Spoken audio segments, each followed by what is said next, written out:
Roger Wallace with LeVon Whittaker. Longhorns over Arkansas 52-37, but 14 late points from Arkansas. And it was interesting, Steve Sarkisian said, hey, we got a game on Friday. I had to get some defensive players out there, and so obviously Arkansas took advantage of that. Now, they moved the ball up and down the field in the first half. Make no mistake about it, Taylor Green suffers not one but two pulled hamstrings in the ballgame. But bottom line in this one, LeVon, is that Texas offense and number 16, Arch Manning, had a career day today. Man, he's looking good. The first ever to throw, run, and catch a touchdown in Texas football history. So, I think over the last month or so, he's been really finding that rhythm, and you saw it on display in this matchup against Arkansas. You got to prove it one more time, though. This is the type of game and performance they needed offensively and out of Arch Manning in order to be in the conversation moving forward for the college football playoffs. Yeah, I talked to Coach Sark on the postgame radio show saying it really looked like it slowed down for him, and he made the point it's been slowing down, but today maybe even more so in what he was able to do, stepping up in the pocket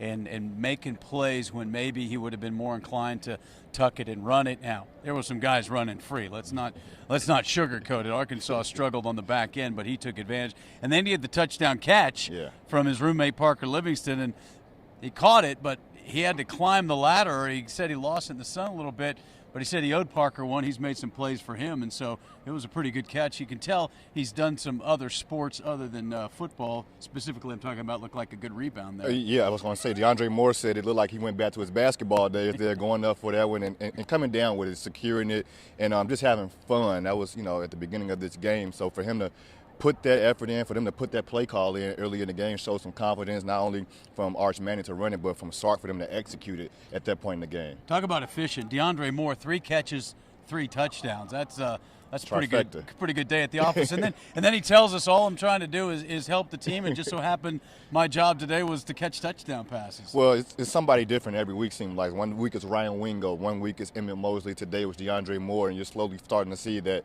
Arch Manning is finding that connection with his wide receivers. And then you saw Jack injuries get in on as well. We haven't seen the tight ends coming to fruition yet, exactly this season and have those big offensive games. But Arch is starting to feed his receivers. Even if it's just one game at a time, somebody's going to get that workload. Big picture, you were in Athens last week, and you saw the disappointment after not only losing, but the way it happened, that avalanche late in the third, early in the fourth quarter. And there was a lot of questions surrounding this program. And to me, the big picture is just the overall response tonight against a dangerous, winless in the SEC, but a dangerous Arkansas team. Yeah, Sark told us before the game that this could be a trap game. This could be one of those games where Arkansas doesn't look like they're as good as what they are, being 2-8 coming into this matchup. But being in Athens against that Georgia team, that looked like it demoralized Texas at the time. But they bounced back, they survived, and they responded well in this matchup. But none of them are fooled of what's coming up next. Leonga, Lefau, Sark, Arch, DeAndre Moore, they all know what's coming to Austin in less than a week. Yeah, and A&M played, but they played Samford, so they got to play a lot of guys. They probably did some game planning for Texas as well as for their game against Samford.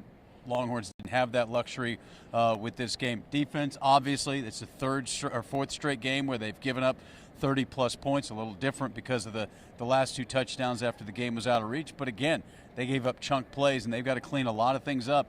And they're in desperate need of number 0 out there, Anthony Hill. He didn't go today, and we don't know if he's going to be back ready to go on Friday. Well, Sark is hoping that Anthony Hill can go. He said he kind of expects him. He has confidence that he'll be back for this game against Texas A&M. And you really need him when you talk about having Anthony Hill not playing in the first half in the game against A&M because of the targeting call in this matchup against Arkansas. So, you really want to get this linebacker core and the defensive backs in general, have them a little tighter down the line. You saw Sark put in some guys to get him some reps in that game because they're going to need them in this matchup against Texas A&M, and if they're fortunate moving forward after that game against A&M. The linebacking core, Anthony Smith, he got the start today, and the targeting will cost him the first half against A&M. We also saw Colin Simmons, the one, they didn't have a tackle for a loss in the first half. They averaged about 7, and then all of a sudden they got a couple, even though Arkansas kept moving it. They would overcome, but then finally Colin Simmons got home. Lefau got the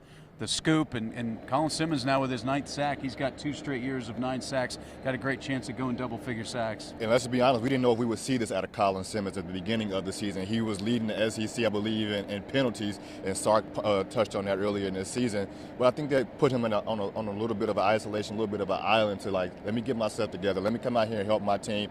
And he talked about patience. That's what he wanted to work on this season, whether it be having his hand in the dirt, whether it be in the stance and just coming off their line.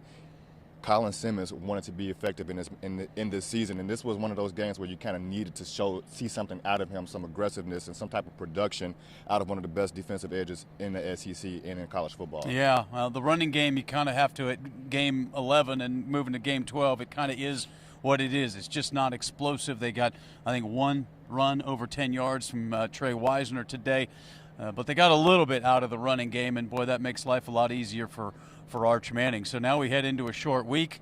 We know what the Aggies have in front of them. This won't hurt their playoff chances, but they could knock Texas A&M out of the SEC championship game. Hey, in this day and age of the college football playoff, if you're not going for an undefeated season, you know you're in the playoff. Maybe you don't want to play that 13th game. Aggies certainly do. But Friday night, your first experience, but this place is going to be alive. And I know Texas is hoping that they don't allow those Aggie fans to buy up tickets from people that might be on the fence, but this is going to be pretty electric on Friday night. Oh, I believe in it. I mean, you can hear the rumblings about it today. The fans already, they want to see the Aggies come in here in a night game the day after Thanksgiving. Everybody's going to be full of turkey and dressing and everything else you can think of on a Thursday night. But I believe Texas fans will show up. I'm sure you've seen it before in years past, and just like they came Arkansas coming here for the first time since 2008, fans showed up. They wanted to see this rivalry head-to-head, and then no better type of picture that's been painted by the SEC, by the College Football Playoff Committee, by everybody that's been honing in on this matchup coming up, because it has a lot of implications on what Texas is going to be able to do. Is the season going to be over after Thanksgiving, or will they continue to be in the conversation, at least when it comes to the college football playoffs? Yeah, we'll see if they even move up a notch or 2 from 17 on Tuesday, and then if they can beat A&M, that would be a win over number 3. We assume they'll stay at number 3. It would be a 3rd win over a top 10 team.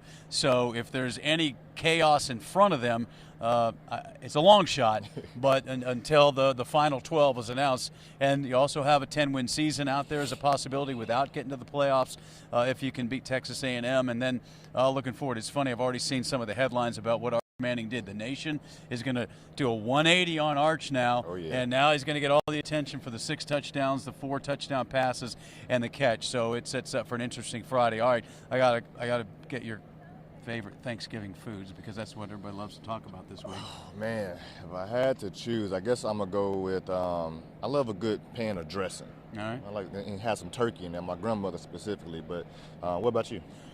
I'm not a big Thanksgiving guy, but I guess the cream corn's pretty good, depending on the Ethan Burke told us on the radio, he said it's stuffing, but it's got to be good. Oh yeah, for sure. As opposed to bad stuffing.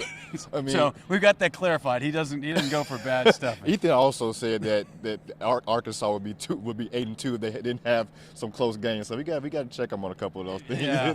All right, that's a good stopping point. Texas gets their 8th win of the season. They score 52, their most in a Power 4 game. They scored 55 against Sam Houston State. But now they set up that showdown. There's still a lot on the line Friday night with the Aggies at 6:30. For LeVon Whittaker, I'm Roger Wallace. Thanks for watching.